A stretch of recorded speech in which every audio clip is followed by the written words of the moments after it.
जय श्री राधे राधे। दोस्तों, ब्रज प्रेम के लिए दुनिया भर में जाना जाता है। हमारी राधा रानी सभी पर कृपा करती हैं। बरसाना में प्रेम सरोवर मार्ग पर एक समाधि बनी हुई है जिसे सभी लोग गुलाब सखी के चबूतरे के नाम से जानते हैं। यह भक्त था गुलाब खान, जो कि एक मुसलमान भक्त था। श्री राधा रानी सब पर कृपा करती हैं। यह बरसाने में श्री जी के मंदिर पर सारंगी बजाता था और जो पैसा मिल जाता उससे अपना पेट पालता था। इसकी एक बेटी थी जिसका नाम था राधा। गुलाब श्री राधा रानी का इतना बड़ा भक्त था कि उसने अपनी पुत्री का नाम भी राधा रखा था, जिससे वह सुबह शाम राधा रानी का नाम ले सके। जब समाज गायन होता था तब वह लड़की बहुत ही भाव विभोर होकर राधा रानी के सामने नृत्य करती थी।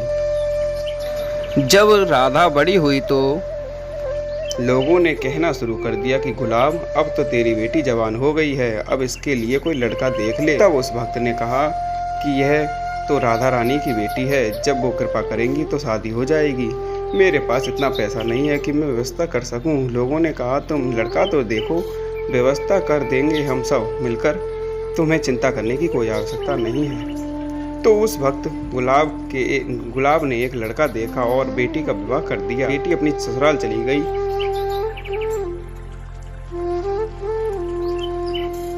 3 दिन हो गए पर बेटी को भुला नहीं पा रहा था। खाना पीना सब छूट गया, ना सारंगी बजाई, ना समाज गायन में गया। लेकिन एक दिन रात्रि को श्री जी के मंदिर के द्वार पर बैठ गया।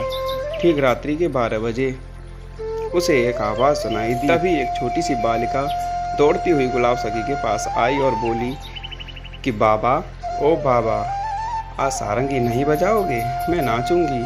जब उसने आँख खोलकर देखा तो एक सुंदर बालिका खड़ी हुई थी। उसने पास रखी सारंगी उठाई और बजाना शुरू कर दिया। वो लड़की नृत्य करती हुई सीढ़ियों की ओर भागी।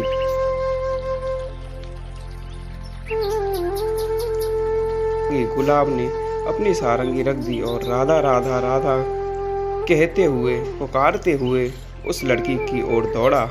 लेकिन उसके बाद वो वहाँ किसी को नहीं दिखाई दिया, श्री जी में समा गया। लोगों ने सोचा कि इसका खाना पीना छूट गया था, कहीं ऐसा तो नहीं वह पागल होकर मर गया हो। धीरे धीरे लोग गुलाब खान को भूलने लगे। महीनों निकल गए। सभी यही सोचते थे कि गुलाब खान तो सुबह शाम राधा राधा करके हल्ला मचाता रहता था, शायद वह पागल हो गया और मर गया। लेकिन एक दिन रात्रि में गोस्वामी जी श्री राधा रानी को शयन करवा कर मंदिर की परिक्रमा में आ रहे थे तो झाड़ी के पीछे से कोई निकला। पुजारी ने पूछा कौन हो? वो बोला तिहारो गुलाब हूँ। गोस्वामी जी, हे पुजारी जी, क्या आप मुझे भूल गए? पुजारी जी ने कहा कि गुलाब तो मर गया है। गुलाब ने कहा मैं मरा नहीं हूँ, श्री जी के परिसर में सम्मिलित हो गया हूँ। गोस्वामी जी ने पूछा कैसे? तो उसी समय गुलाब ने गोस्वामी जी के हाथ में पान की बीड़ी रखी और कहा देखिए पुजारी जी। पुजारी जी अभी अभी जो भोग लगा कर आए थे उसी बीड़ी के भोग प्रसाद को गुलाब के हाथ में देखा। इतना कहकर गुलाब तो झाड़ियों में अंदर चला गया और फिर कभी किसी को नहीं दिखाई दिया। आज भी बरसाने में गुलाब सखी जी के याद में उनकी समाधि बनी हुई है, जिसे गुलाब सखी का चबूतरा कहते हैं। आपके मन में यह प्रश्न हो सकता है कि उसने अपनी बेटी को याद किया था तो उसकी मुक्ति कैसे?